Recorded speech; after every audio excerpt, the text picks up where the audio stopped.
नमस्कार। ये है राजनाथ सिंह, भारत सरकार के रक्षा मंत्री। 2019 से पहले अटल मार्गी थे। अटल बिहारी वाजपेयी की ही सियासत के कायल थे। गाजियाबाद से सांसद थे और देश के गृह मंत्री थे। 2019 के पश्चात मोदी मार्गी हो गए। मोदी जी ने इन्हें अटल जी की सीट लखनऊ सौंप दी और बदले में राजनाथ जी ने मोदी के चाणक्य अमित शाह के लिए होम मिनिस्ट्री छोड़ दी। कुछ लोग कहते हैं कि ऐसा इन्होंने पुत्र मोह में ही किया। पुत्र को ही आगे बढ़ाने के लिए राजनाथ सिंह मोदी के पीछे हो लिए, लेकिन राजनाथ जी इस सनातन वाक्य को भूल गए। पुत्र बाढ़े पिता के धर्म में, खेती बाढ़े अपने कर में। अर्थात मोदी मार्गी राजनाथ सिंह सियासी दांव पेच तो भूल ही गए, वह सियासी धर्म भी भूलते चले गए जिसको अटल जी ने सिखाया था। मोदी के मन की बात करने से सब कुछ मिलता है, इस एक सोच के तहत राजनाथ सिंह ने एक पत्थर मोदी की तबीयत से पंडित जवाहरलाल नेहरू पर उछाला। इस ज्ञान के बावजूद कि आसमान पर उछाला गया पत्थर अपने ऊपर ही गिरता है।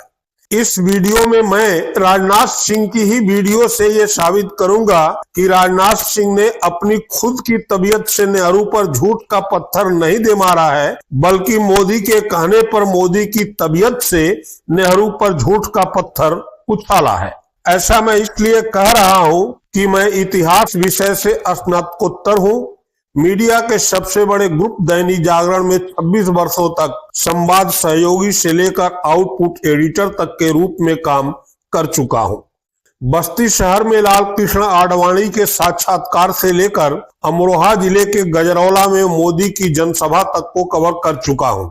इस दौरान राजनाथ सिंह की दर्जनों प्रेस कॉन्फ्रेंस और सभाओं से गुजरने का मौका मिला, लेकिन कहीं भी यह सुनने और पढ़ने को नहीं मिला कि पंडित नेहरू सांप्रदायिक थे, तुष्टीकरण की नीति में विश्वास करते थे और देश में मंदिर मस्जिद की राजनीति करते थे। मेरी इस बात से राजनाथ सिंह भी सहमत हैं। कैसे, इससे जुड़ी वीडियो दिखाऊंगा, लेकिन इससे पहले वह वीडियो देखिए जिसमें राजनाथ सिंह अपने पूरे जीवन की सियासी पूंजी गंवा रहे हैं। जब पंडित जवाहरलाल नेहरू बाबरी मस्जिद के मुद्दे पर सरकारी खजाने से पैसा खर्च करने की बात जब उन्होंने छेड़ी थी, सरकारी खजाने से पैसा खर्च करके बाबरी मस्जिद बनवाई जानी चाहिए, उसका भी विरोध यदि किसी ने किया था तो गुजराती मां की कोख से पैदा हुए सरदार वल्लभ भाई पटेल ने ही किया था। मेरे भाई, सुना आपने, नेहरू सरकारी पैसे से बाबरी मस्जिद बनवाना चाहते थे और उन्हें वह रोक रहे थे जिनको नेहरू ने खुद गृह मंत्री बनाया था। क्या राजनाथ सिंह सच बोल रहे हैं? असलियत में राजनाथ सिंह झूठ बोल रहे हैं। पहला प्रमाण यह वीडियो ही है, इसे ध्यान से देखिए।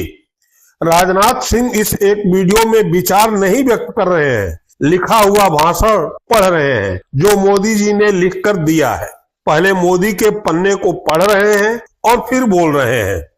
अब मैं आपको एक और वीडियो दिखा रहा हूं। ये वीडियो उस वक्त का है जब राजनाथ सिंह देश के गृह मंत्री थे और उनके अंदर अटल बिहारी वाजपेयी जी की सियासत का अवशेष शेष था।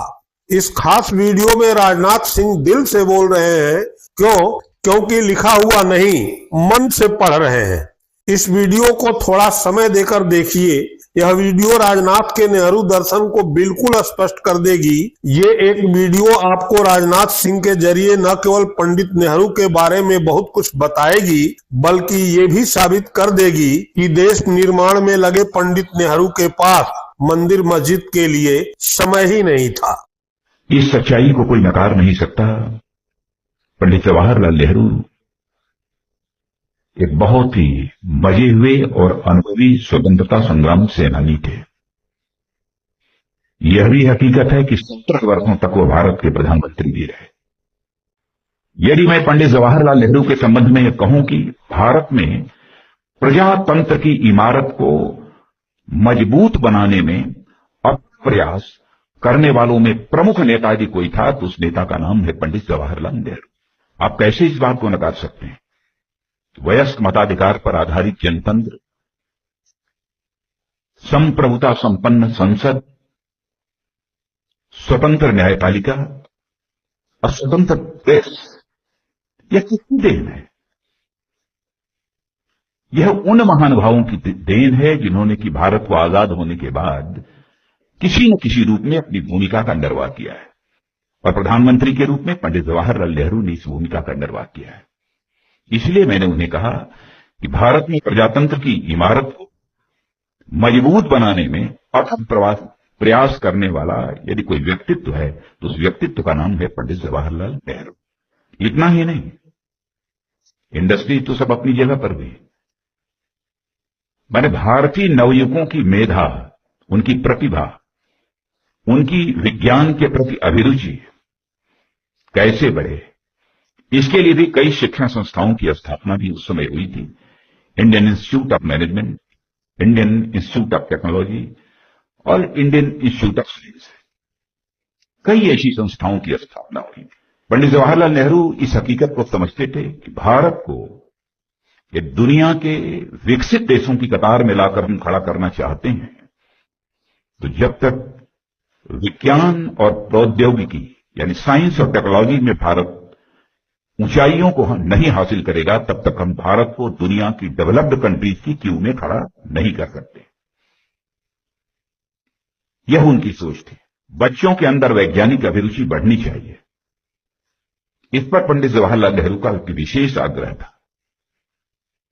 और बच्चों का यहां तक सवाल है, उनकी जन्म दिवस को ही एक बाल दिवस के रूप में मनाते हैं। हम जानते हैं कि वो मानकर चलते थे कि देश का भविष्य यदि कोई है तो आज का हमारा ये बच्चा, बालक, यही देश का भविष्य है। इसकी योग्यता, प्रतिभा, क्षमता में यदि विकास होगा तो भारत इस देश की योग्यता, प्रतिभा और क्षमता में विकास होगा। यह उनकी सोच थी पंडित जवाहरलाल नेहरू की। अद्भुत व्यक्तित्व के धनी थे।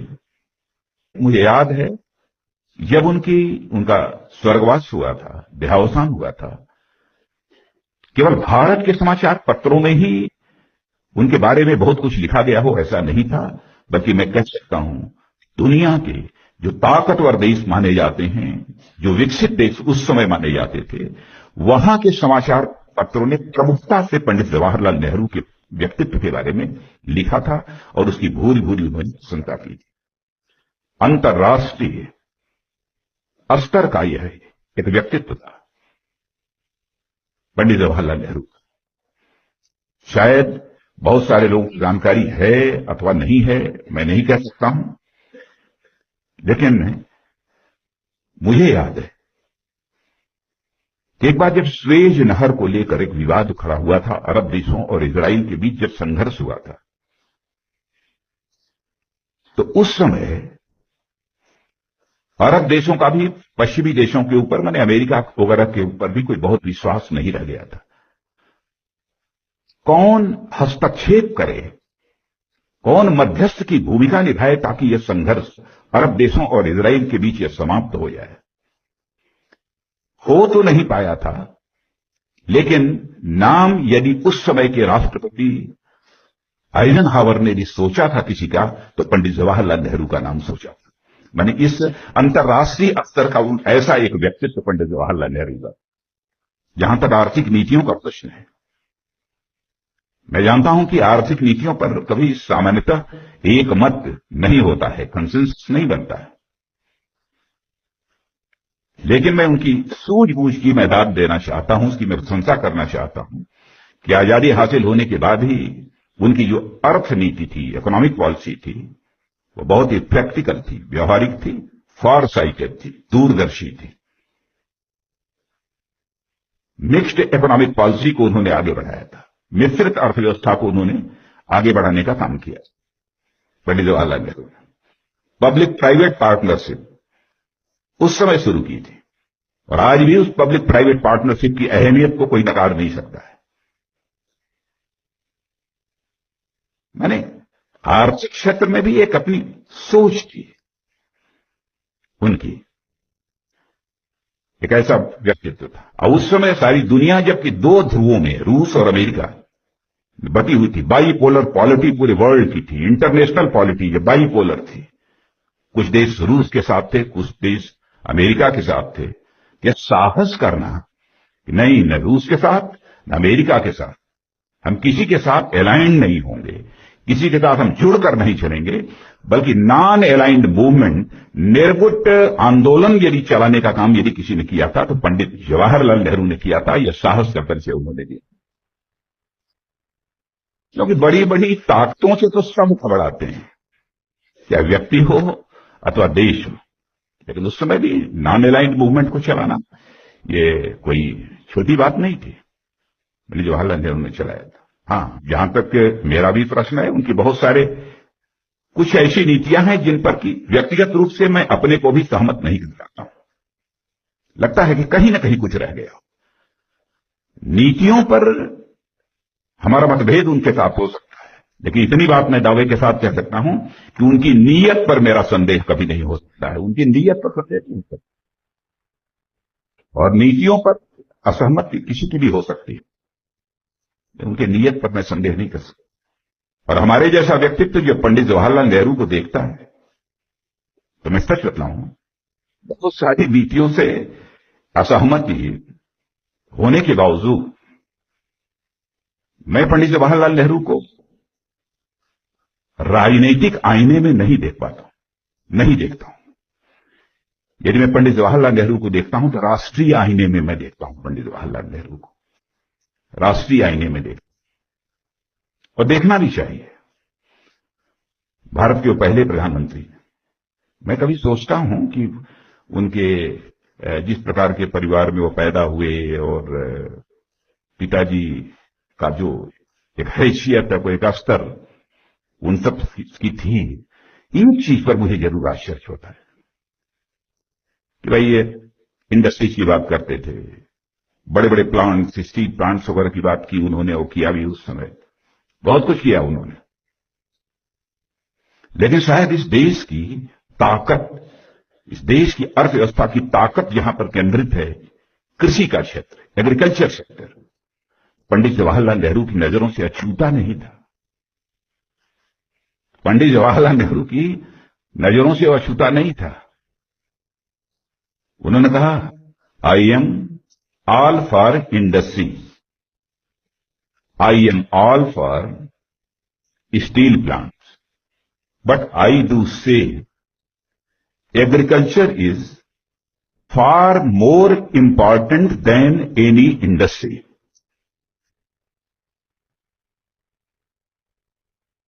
एग्रीकल्चर को भी अपनी नजरों से उन्होंने ओझल नहीं होने दिया।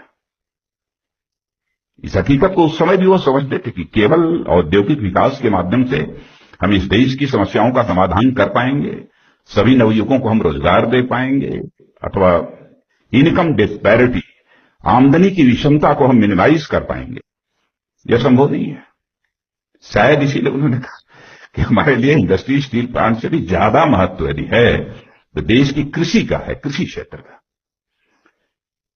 ऐसे एक विराट व्यक्तित्व, मैं हृदय की गहराइयों से उनकी स्मृति के प्रति सम्मान की अभिव्यक्ति करता हूं।